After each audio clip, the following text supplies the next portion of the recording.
Hindi, bakit siya ibabash? Wala naman siyang kinalaman kay Paolo Avellino at all.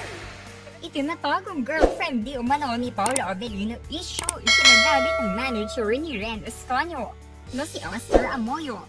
Umalala at nagalit sa mga Kim Pao fans. Matapos magalit ang mga fans at i-bash si Ren Escanio dahil sa pagiging secret girlfriend daw ni Paolo Avellino. Ito ang buong storya.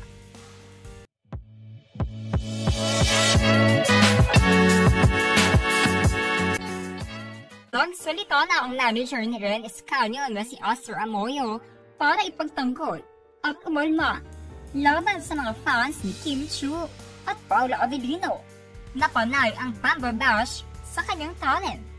Nag-umpisa itong issue nang lumabas ang rumor na secret girlfriend daw ni Paolo si Ren at hindi ito ikinatuwa ng mga Kim Pao fans. Sa isang interview dito na naglabas ng kanyang sama ng loob si Aster para sa kanyang talent na si Ren Escanio.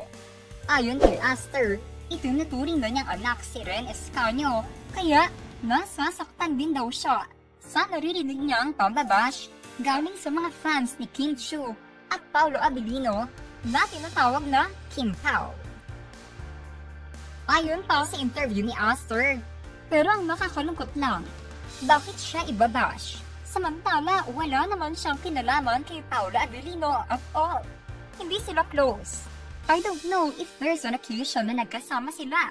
Basta, siya lang yung pinagdidiskitahan na siya daw yung secret girlfriend ni Paolo. Hindi naman.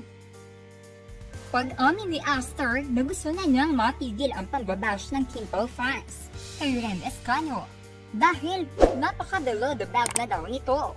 Kahit mga video clips na nanggaling sa pelikula ni Ren na Adan, ikinakalat na daw sa social media at nakakagusto na daw ito. Naapektuhan na din si Ren dahil umiiyak na daw siya at hindi na ito maganda sa kanyang mental health. Hindi din nila alam kung paano nag-umpisa ang mga rumors na secret girlfriend di umano ni Paolo Avellino si Ren Escanio. At hindi daw nila alam kung bakit nagkaroon ng ganong rumors at kung ano ang motibo nila at kung ano ang gusto daw nila iparating. Ayon sa report ay nag-umpisa ang rumors noong nakaraang linggo lamang na may secret girlfriend daw si Paolo Avellino.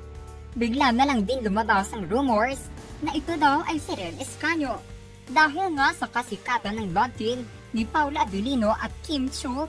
Hindi ito natanggap ng ilang mga Kim Pao fans. Dito na nagsimula ang pambabash kay Ren na paraan nila para ipagtanggol ang love team nila Paolo Avellino at Kim Chiu. Kayo mga anong masasabi niyo sa rumoured secret girlfriend di umano ni Paolo Avellino na si Ren Escanio? Totoo kaya ito o hindi? Just comment below.